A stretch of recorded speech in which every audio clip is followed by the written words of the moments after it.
اس میں جو نا وہ جھوٹی شان اور جھوٹی کوئی انا نہیں ہے. تو اگر کہیں غلطی ہو بھی جائے اور اگر کوئی میری اصلاح کر دیتا ہے تو عمر بن خطاب رضی اللہ عنہ کا قول ہے کہ رحم اللہ عمران اہدى الی عیوبی، کہ اللہ تعالیٰ اس آدمی پر رحم کرے جو مجھے میرا عیبوں کا تحفہ دے، مجھے بتائے کہ آپ کے اندر یہ عیب ہے، یہ برائی ہے، یہاں پر آپ نے غلطی کی ہے. تو اللہ تعالیٰ اس بہن کو جزائے خیر دے کہ جنہوں نے اس پر تنبیہ کی، اور میں نے اس پر رجوع کیا اس مسئلے پر، اور جب میں نے تحقیق کی تو مجھے یہ پتہ چلا کہ میں نے اس کو بیان کرنے میں اس مسئلے کو واضح نہیں کیا تھا.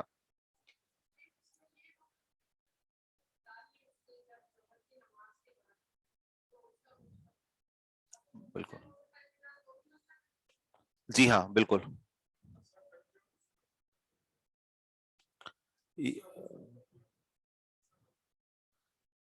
جیسے ظہر کی نماز انہوں نے پڑھ لی، اس کے بعد موضوع اتار دیں، وضو ان کا برقرار ہے، دوبارہ موضوع چڑھا لے، وضو برقرار ہے.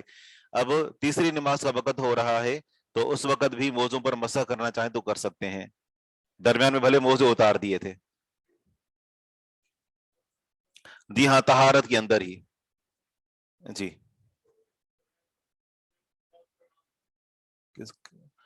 اعلام الموقعین کیا کہہ رہے ہیں؟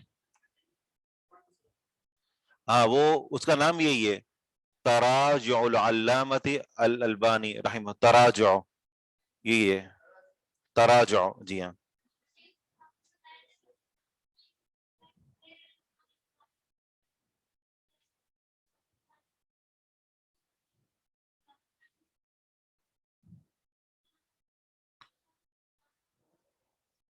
العلامہ الالبانی. جی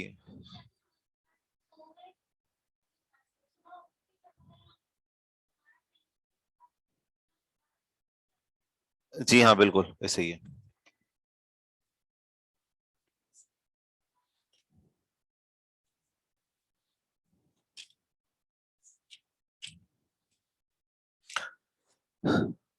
بسم اللہ الرحمن الرحیم. حدیث پڑھیے.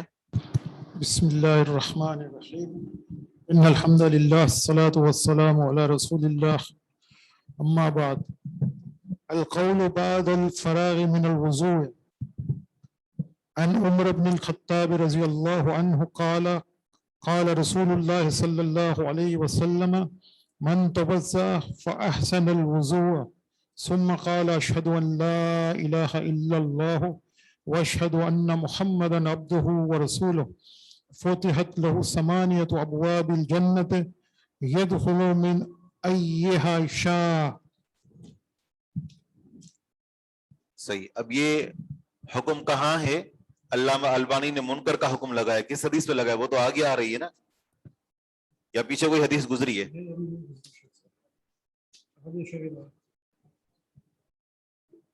اسکرین پر شیئر کر دیں، اسکرین پر یہاں ڈاؤن لوڈ کرنا پڑے گا پی ڈی ایف میں. جی ابھی جو ہم حدیث پڑھ رہے ہیں اس کا نمبر ہے 148. القول بعد الفراغ من الوضوء، وضو سے فارغ ہونے کے بعد کچھ کہنا. القول کچھ جملے یا دعا وضو سے فراغت کے بعد کہنا. سیدنا عمر بن خطاب رضی اللہ عنہ سے روایت ہے، فرماتے ہیں کہ رسول اللہ صلی اللہ علیہ وسلم نے فرمایا من توضأ فاحسن الوضوء، جس نے وضو کیا بس اچھے طریقے سے وضو کیا،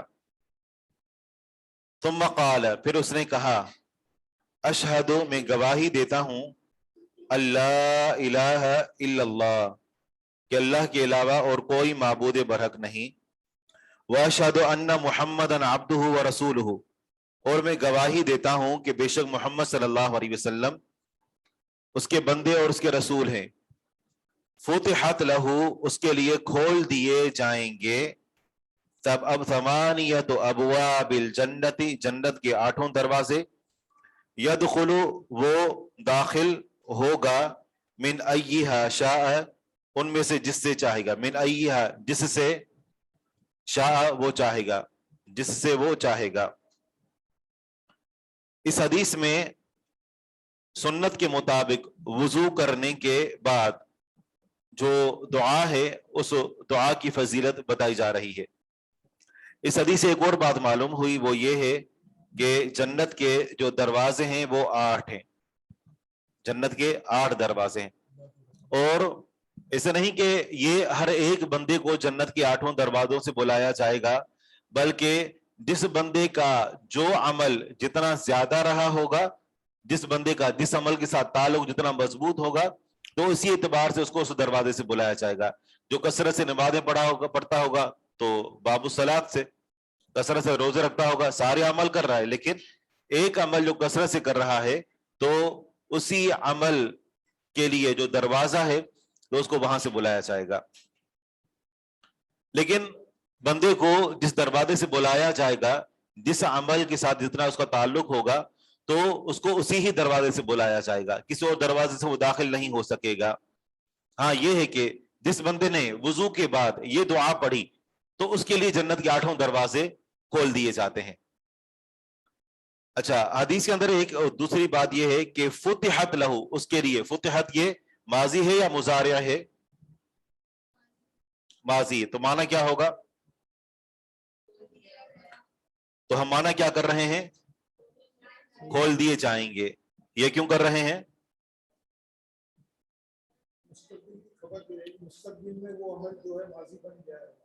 مستقبل میں اس کا وقوع پذیر ہونا اتنا یقینی ہے کہ جس طریقے سے گویا کہ وہ ہو چکا ہے۔ ہم دنیا میں جب خبر دیتے ہیں نا فلاں نے یہ کام کر لیا، تو اسے کرنے میں تو کوئی شک نہیں کہ کرے گا کہ نہیں کرے گا، کر لیا تو اب ہو گیا۔ جی ہاں، تو یہ حدیث کے اندر الفاظ استعمال کر کے اور یہ بتائے گا۔ لیکن کچھ روایات میں پتہ چلتا ہے، اگر تمام روایات کو دیکھا جائے، تمام ذخیرہ احادیث کو دیکھا جائے، تو پتہ چلتا ہے کہ جو جنت کے دروازے ہیں وہ 13 دروازے ہیں۔ کچھ اور کے لیے بھی حدیث میں جو وہ استعمال ہوا، اس پر پوری تحقیق کی گئی ہے۔ تو یہ بھی ممکن ہے کہ جنت کے بڑے بڑے دروازے 8 ہوں اور باقی کچھ چھوٹے دروازے ہوں۔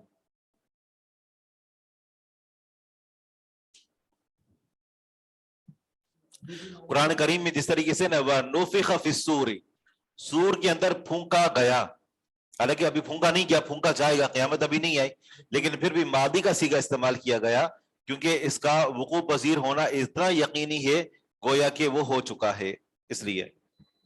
جی کیا کہہ رہے ہیں؟ کچھ کہہ رہے ہیں آپ؟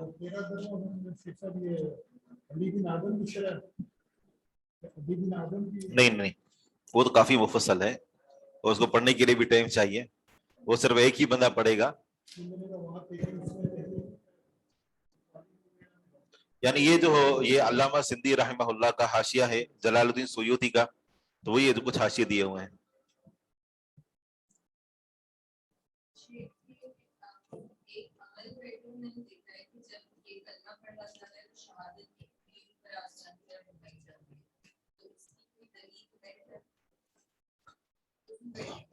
وضو کرنے کے بعد شہادت کی انگلی اٹھا کر اور آسمان کی طرف دیکھنا اور اس وقت یہ دعا پڑھنا، تو اس کی کوئی دلیل نہیں ہے، کم از کم میرے علم میں نہیں ہے، ٹھیک ہے نا، وہ نہ ہی ہم نے پڑھی ہے۔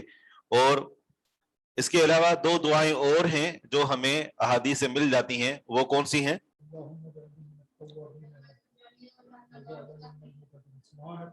جی ہاں بالکل، تو یہ ان دونوں حدیثوں کا بھی ہمیں ذکر ملتا ہے، ایک ہے اللہم اجعلنی من التوابین واجعلنی من المتطہرین، اور اس کے علاوہ سبحانک اللہم وبحمدک اشہد ان لا الہ الا انت استغفرک واتوب الیک، یہ دونوں۔ حلیۃ الوضوء، حدیث نمبر ہے 149، حلیۃ الوضوء، وضو کا زیور۔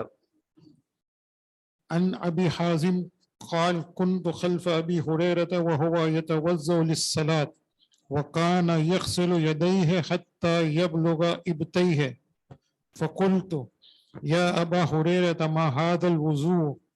فقال لي يا بني فروخ أنتم ها هنا لو علمت أنكم ها هنا ما توضأت هذا الوضوء. سمعت خليلي صلى الله عليه وسلم يقول تبلغ حلیۃ المؤمن حیث یبلغ الوضوء۔ اس دعا میں جو پچھلی حدیث میں گزری اس میں وحدہ لا شریک لہ کے الفاظ نہیں ہیں، ٹھیک ہے نا، حدیث ہمارے سامنے موجود ہے. تو میں کو ایک ویڈیو دیکھ رہا تھا، کوئی خاتون شور مچا رہی تھی کہ حدیث کی یہ پنجاب میں کہ نصاب کے اندر تبدیلی کی گئی ہے. تو بات یہ کہ اس حدیث میں وحدہ لا شریک لہ کے الفاظ ہیں ہی نہیں. اور یہ ہے کہ اس سیمسٹر میں ہم نے یعنی اسی سال سنن نسائی کے علاوہ ہم نے جامع ترمذی بھی پڑھنی ہے، ٹھیک ہے. تو اس وجہ سے ہم انتہائی اختصار کے ساتھ چل رہے ہیں تاکہ ساری حدیثوں سے مرور ہو جائے. اس لیے ہم غیر ضروری سوالوں کا جواب بھی نہیں دے رہے اور نہ ہی حدیث کو دوبارہ دہرا رہے ہیں. حلیت الوضوء، وضو کا زیور. عن ابی حازم قال كنت خلف ابی ہریرہ رضی اللہ عنہ وهو يتوضأ للصلاة. ابو حازم رحمہ اللہ سے روایت ہے، قال فرماتے ہیں كنت خلف ابی ہریرہ، میں ابو ہریرہ رضی اللہ عنہ کے پیچھے تھا. وَهُوَ يَتَوَضَّأُ لِلصَّلَاةِ، اور وہ نماز کے لیے وضو کر رہے تھے. ابو ہریرہ رضی اللہ عنہ نے ان کو نہیں دیکھا کہ میرے پیچھے کھڑے ہیں، وہ ابو ہریرہ رضی اللہ عنہ کو دیکھ رہے تھے کہ کیسے وضو کر رہے ہیں. وَكَانَ يَغْسِلُ يَدَيْهِ، اور تھے یعنی ابو ہریرہ رضی اللہ عنہ، وَكَانَ يَغْسِلُ يَدَيْهِ، اور اپنے دونوں ہاتھوں کو دھو رہے تھے. ابو ہریرہ رضی اللہ عنہ اپنے دونوں ہاتھوں کو دھو رہے تھے. حتی یبلغ ابطیہ، یہاں تک کہ پانی پہنچ رہا تھا بغلوں تک. عام طور پر کوہنیوں سمیت دھویا جاتا ہے ہاتھوں کو، لیکن وہ پانی کو اوپر لے جا تک وہ بغلوں تک لے جا رہے تھے. فقلت، ابو حازم رحمہ اللہ کہتے ہیں تو میں نے کہا، یا ابا ہریرہ ما ھذا الوضوء، میں نے کہا یا ابو ہریرہ رضی اللہ عنہ یہ کون سا وضو ہے؟ فقال لی، ابو ہریرہ رضی اللہ عنہ نے مجھ سے کہا، یا بنی فروخ انتم ہا ہونا، اے فروخ کے بیٹے تم یہاں ہو. اے فروخ کے بیٹے تم یہاں ہو. کہا جاتا ہے کہ فروخ یہ سیدنا ابراہیم علیہ السلام کے بیٹے کا نام تھا، اور ان سے آگے بڑھنے والی جو نسل ہے وہ ساری عجمی نسل ہے، عجمی. تو انہوں نے ان کو کہا کہ اے بنی فروخ تم یہاں ہو، یعنی تم مجھے دیکھ رہے ہو. لو علمت، اگر میں جان لیتا، انکم ہا ہونا کہ بے شک تم یہاں ہو، ما توضأت ھذا الوضوء، تو میں یہ وضو نہ کرتا.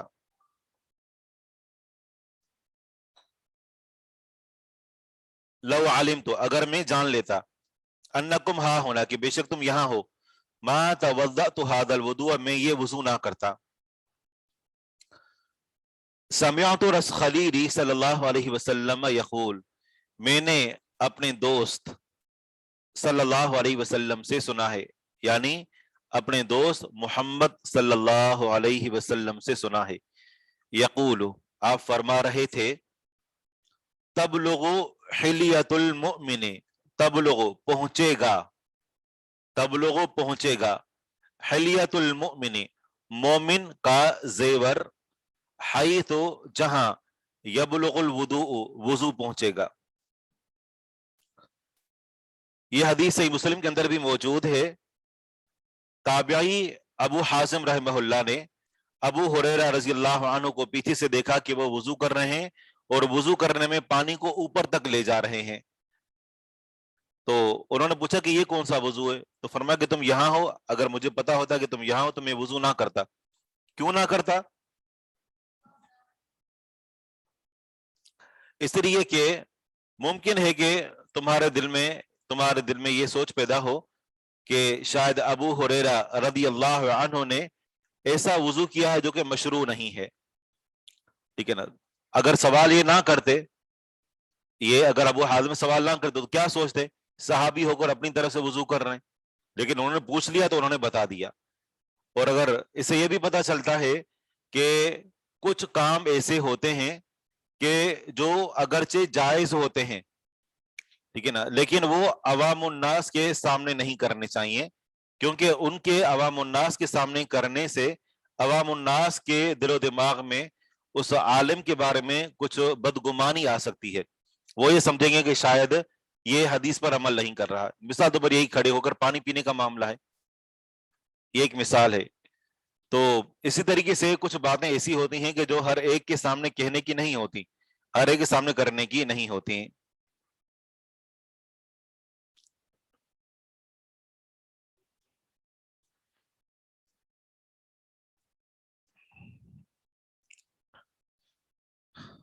تو ابو ہریرہ رضی اللہ عنہ نے اپنے اس عمل کے لیے حدیث کو بطور دلیل کے پیش کیا کہ میں نے رسول اللہ صلی اللہ علیہ وسلم سے سنا ہے، آپ فرما رہے تھے کہ مومن کا قیامت کے دن زیور وہاں تک پہنچے گا کہ جہاں تک اس کا دنیا کے اندر وضو پہنچا کرتا تھا۔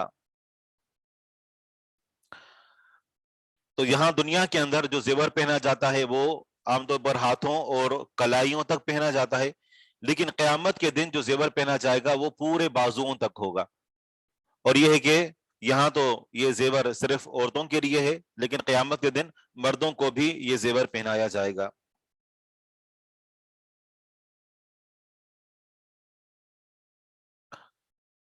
اگلی حدیث پڑھیے خواتین۔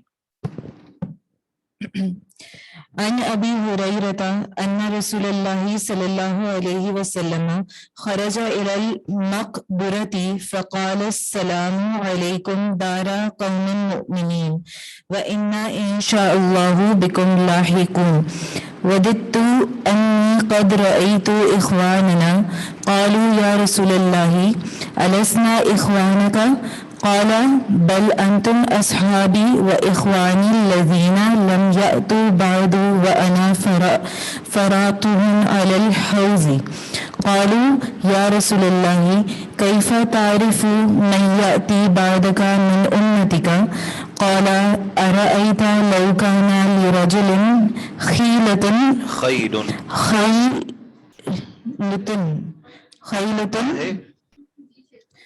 ٹھیک ہے، کیا کہہ رہے ہیں جی؟ آپ کے ہاں خیلتن لکھا ہوا یا خیلن ہے؟ خیلتن، ٹھیک ہے۔ خیلتن غر محجلتن فی خیل بہن ہے بہمن الا یعرف خیلہ قالوا بلا قال فإنهم يأتون يوم القيامة غر محجلين من الوضوء وأنا فرطهم على الحوض۔ عن ابی ہریرہ رضی اللہ عنہ ان رسول اللہ صلی اللہ علیہ وسلم خرج الى المقبرۃ، سیدنا ابو ہریرہ رضی اللہ عنہ سے روایت ہے کہ بے شک رسول اللہ صلی اللہ علیہ وسلم نکلے قبرستان کی طرف، فقال، بس آپ علیہ الصلوۃ والسلام نے فرمایا، السلام علیکم، تم پر سلامتی ہو، دار قوم مؤمنین، مومن قوم کے گھر،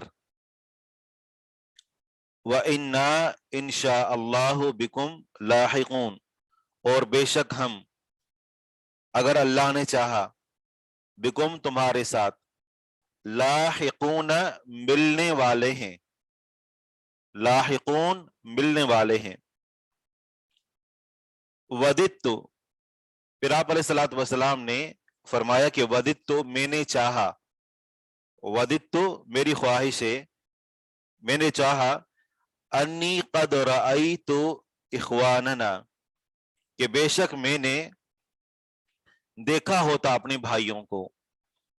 آپ علیہ الصلوۃ والسلام نے اپنے آپ سے جو پہلے گزر گئے جب ان کو دیکھا تو فرمایا کہ کاش کہ میں نے اپنے بھائیوں کو دیکھا ہوتا۔ کون سے بھائی؟